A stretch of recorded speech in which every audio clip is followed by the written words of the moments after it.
शं वरुणः शन्नो भवत्वर्यमा शन्न इन्द्रो बृहस्पतिः शन्नो विष्णुरुक्रमः ॐ शान्ति शान्ति शान्तिः।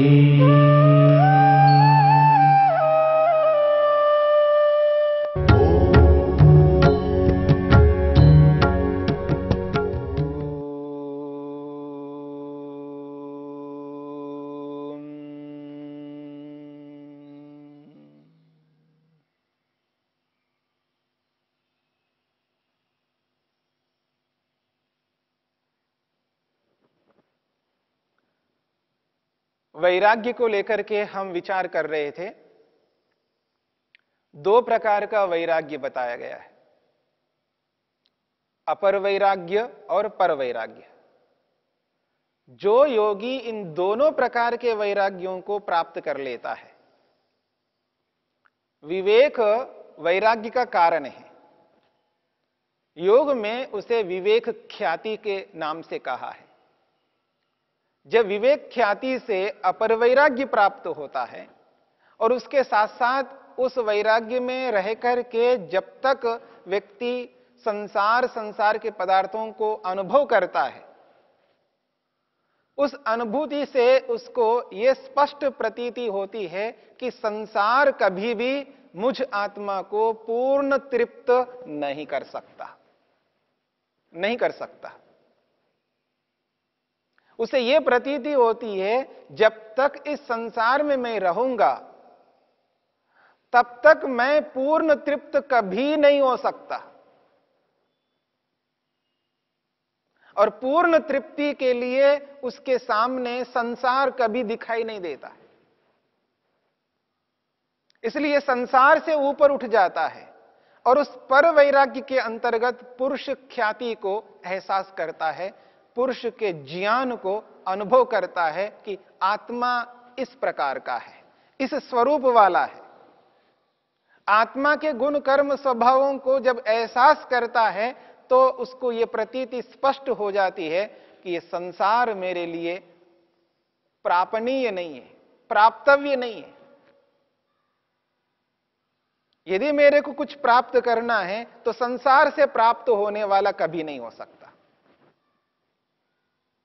और ज्यों-ज्यों आत्मा का बोध होने लगता है तो उसको यह स्पष्ट प्रतीति होती है कि आत्मा यानी मैं निर्लिप्त हूं, मैं शुद्ध हूं, मुझ में किसी भी प्रकार का कोई दोष नहीं है। आज तक मैं अपने आप को दोषी अनुभव कर रहा था,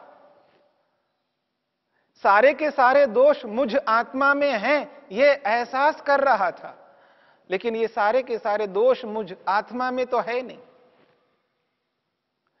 जो काम है, क्रोध है, लोभ है, मोह है, ईर्ष्या है, अहंकार है, ये सारे के सारे दोष मुझ आत्मा में नहीं है।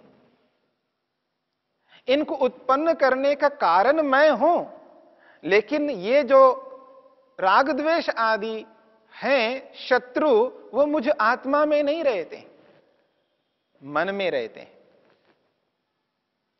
मन मलिन होता है, अशुद्ध होता है, अपवित्र रहता है, पर मैं अपवित्र कभी नहीं हो सकता।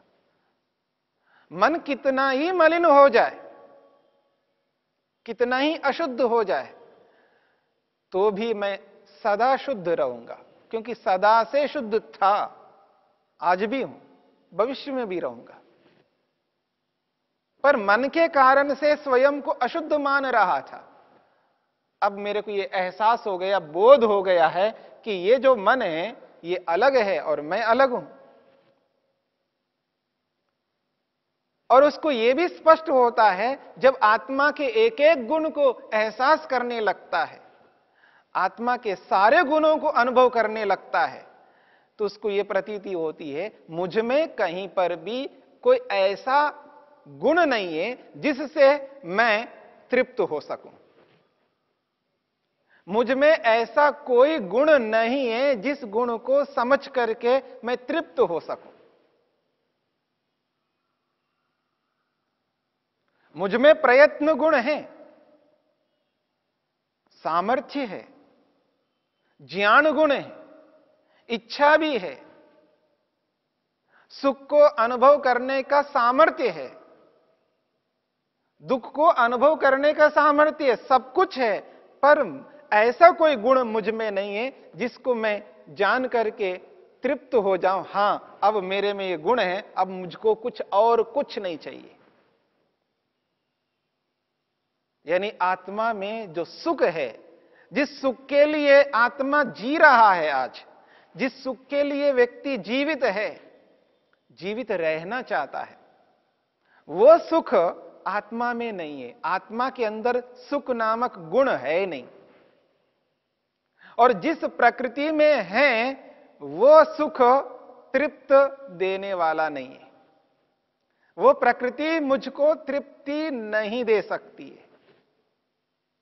फिर अनायास आत्मा का आकर्षण परमात्मा के प्रति हो जाता है, प्रभु के प्रति हो जाता है, जिसने संपूर्ण ब्रह्मांड को रचा है, जिसके कारण से ब्रह्मांड आज विद्यमान है, चल रहा है। जब परमात्मा को अनुभव करने लगता है, परमात्मा में स्थित परमानंद को एहसास करने लगता है, तब व्यक्ति इस प्रकृति से बने पदार्थों से सर्वथा दूर रहना चाहता है। इसलिए शरीर में रहता हुआ भी अपने आप को शरीर से रहित एहसास करता है, विदेह की स्थिति में रहता है, अपने आप को शरीर रहित अनुभव करता है। मैं शरीर से भिन्न हूं, शरीर मैं नहीं हूं। शरीर में रहता हुआ अपने आप को शरीर से भिन्न मानना बहुत बड़ी बात है, बहुत बड़ी उपलब्धि है। जब आत्मानंद को, परमानंद को पा लेता है, तो उस स्थिति में अपने आप को क्या अनुभव करता है, उसको अनुभूतियां किस प्रकार की होती है, संसार के लोगों से अपने आप को पृथक कैसा एहसास करने लगता है, इस बात को समझना है। इस ओर संकेत करते हैं महर्षि वेदव्यास।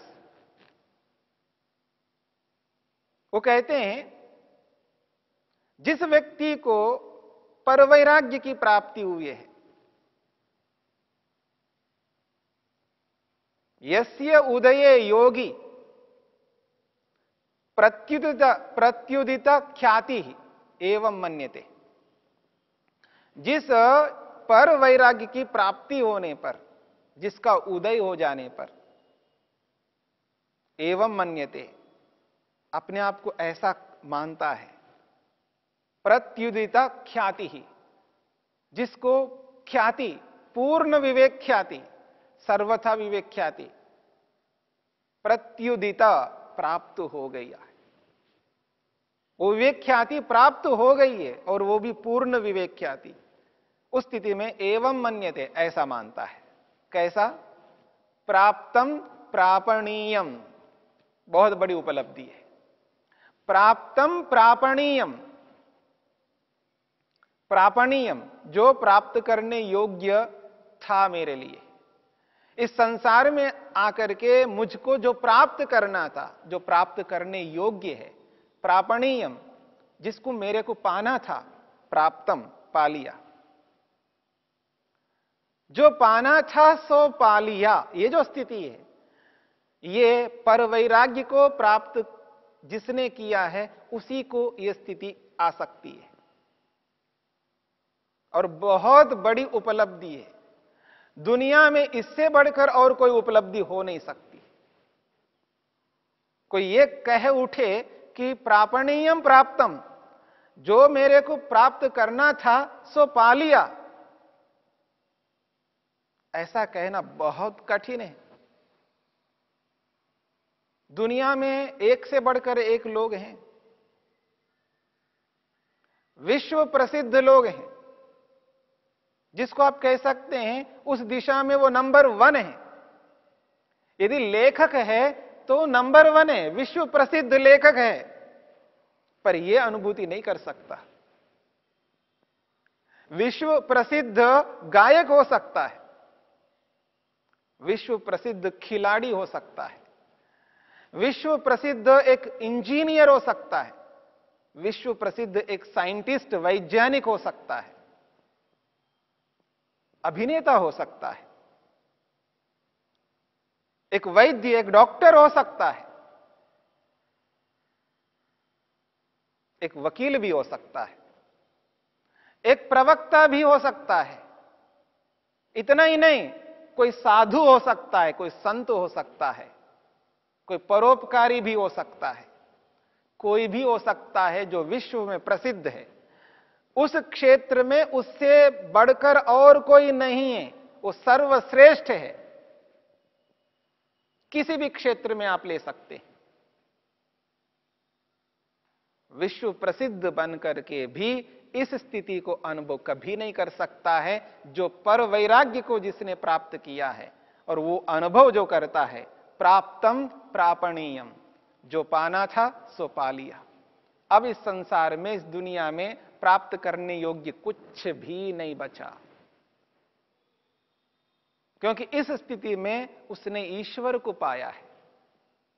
ईश्वरीय परमानंद को जिसने अनुभव किया है, प्राप्त किया है, वो व्यक्ति ये कह सकता है प्राप्तम प्रापणीयम, जो इस दुनिया में प्राप्त करना था सो पा लिया, अब पाने योग्य मेरे लिए कुछ भी शेष नहीं रहा, सब पा लिया मैंने। ये जो अनुभूति है, ये वही व्यक्ति कर सकता है जिसने पर वैराग्य को पाया है। और जो संसार के विश्व प्रसिद्ध लोग हैं, उनकी विश्व प्रसिद्धता उनकी योग्यता पर है, और अच्छी बात है, श्रेष्ठ बात है।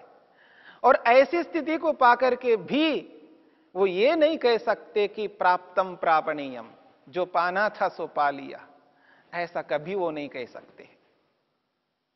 और उनकी जो आकांक्षाएं, अभिलाषाएं हैं, उनकी जो तमन्ना है, वो आम व्यक्तियों से, आम आदमी से, सांसारिक लोगों से लाखों करोड़ों गुना अधिक होती है। उनकी जो आकांक्षा है वो बहुत ऊंची आकांक्षा होती है, ऊंची तमन्ना होती है, क्योंकि उनका स्तर बहुत ऊंचा है संसार में। और जिसका जितना ऊंचा स्तर होता है, उसकी तमन्ना उतनी ऊंची होती है, उतना ही उत्कृष्ट होती है। पर उनकी जितनी तमन्नाएं होती हैं, उन तमन्नाओं की पूर्ति नहीं हुआ करती है। जैसा जैसा वो चाहते हैं अपने लिए, उस चाह की वो पूर्ति कभी नहीं कर सकते हैं। इसलिए जब वो साधारण थे, साधारण की स्थिति में उनको जो दुख हो रहा था, वो आज विशेष होकर के भी उससे अधिक दुख हो रहा है उनको। ये प्रत्यक्ष है, ये अनुभव कर सकते हैं। स्तर जितना ऊंचा, उतना ही अधिक दुख। हां, संसार में रहने वाले जो दुखी हो रहे होते हैं, वैसा दुख उनको नहीं होता है। उनका दुख अलग प्रकार का होता है। रोटी कपड़ा मकान के ना होने से कोई दुख नहीं हो रहा है उनको। उनको अलग प्रकार का दुख होता है, एक आंतरिक दुख होता है उनको। क्योंकि जिस स्टेज पर, जिस स्थिति में वो रहते हैं, उस स्थिति में उनको सारी अनुकूलताएं कभी नहीं हुआ करती है। और जहां जहां उनको प्रतिकूलता दिखाई देती है, वो प्रतिकूलता उनको ऐसा दुख देता है जैसे किसी का हाथ काट देने से जैसा दुख होता है, वैसा ही दुख होता है। उससे अधिक होता है, उससे बेस्ट होता है, उससे बहुत बड़ा होता है। जो मानसिक जो दुख होता है, विचारों का जो दुख होता है, वो बहुत बड़ा दुख होता है। इसलिए विश्व प्रसिद्ध व्यक्ति वो किसी भी क्षेत्र का हो, जिसने पर वैराग्य को प्राप्त नहीं किया, योगाभ्यास के माध्यम से उस स्थिति को जिसने नहीं पाया है, वो व्यक्ति ये कभी नहीं कह सकता है प्राप्तम प्रापणीयम। ये बहुत ऊंची स्थिति है, उत्कृष्ट स्थिति है। व्यक्ति बहुत ऊंची स्थिति को पा करके, जिस ऊंची स्थिति में रह करके जो संसार का सुख ले रहा होता है, याद रखना वो इतना बड़ा व्यक्ति होकर के इतना बड़ा सुख जो ले रहा है, वो बहुत बड़ा सुख वो संसार का सुख है। याद रखना, वो ईश्वरीय सुख नहीं है, ईश्वर का आनंद नहीं है। संसार में रहने वाले लोगों का जो सम्मान है, उसके सम्मान से जो सुख मिल रहा है वो सांसारिक सुख है। और वो जो बहुत बड़ा व्यक्ति है, वो जो सुख ले रहा है, वो संसार के ही सुख ले रहा होता है। वो हो सकता है वो रूप का सुख ले, रस का सुख ले, गंध का सुख ले, शब्द का सुख ले या स्पर्श का सुख ले। वो पैसा का सुख ले, वो गाड़ी का सुख ले, वो मकान का सुख ले, वो खाद्य पदार्थों के माध्यम से सुख ले या किसी न किसी रूप में वो संसार का ही सुख ले रहा होता है। और याद रखना, संसार के सुख में दुख मिला हुआ है। ये वैराग्य को जिसने प्राप्त किया वो एहसास करता है, वो संसार से मिलने वाले सुखों को कभी नहीं चाहता जिसमें दुख है। और दुख युक्त सुखों को अनुभव करता हुआ वो विश्व प्रसिद्ध व्यक्ति कैसे सुखी हो सकता है, कैसे तृप्त हो सकता है, कैसे उसकी तमन्ना की पूर्ति हो सकती है? ये कभी संभव नहीं है।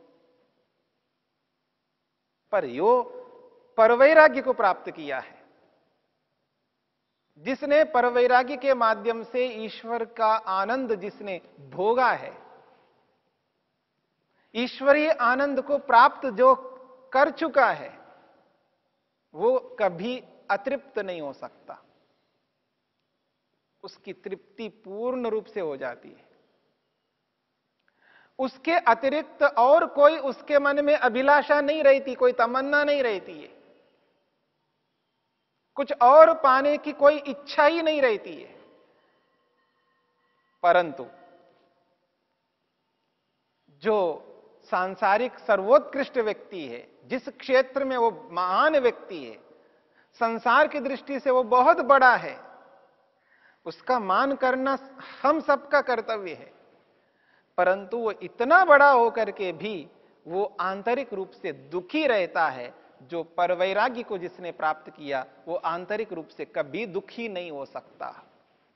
ये जो अंतर है, ये जमीन आसमान का अंतर है, धरती और आकाश का अंतर है। इसलिए परवैराग्य को जिसने पाया है, उसकी एक विशेष उपलब्धि होती है। वो अनुभव करता है, प्राप्तम प्रापणीयम, प्रापणीयम यत्किमपि अस्ति, जो पाने योग्य है प्राप्तम, पा लिया, अब कोई पाने योग्य संसार में नहीं है। ये जो उपलब्धि, ये जो विशेषता है, वो योगी की होती है। परवैराग्य को जिसने प्राप्त किया उसकी होती है। इतनी ऊंची उपलब्धि को प्राप्त करना ये योगी कर सकता है, सांसारिक व्यक्ति नहीं कर सकता, आध्यात्मिक व्यक्ति ही कर सकता है। और ऐसी स्थिति को हम सबको प्राप्त करना है। आज नहीं तो कल कभी ना कभी इस स्थिति को प्राप्त करना है। इसी के लिए ये मनुष्य का शरीर हमको मिला है।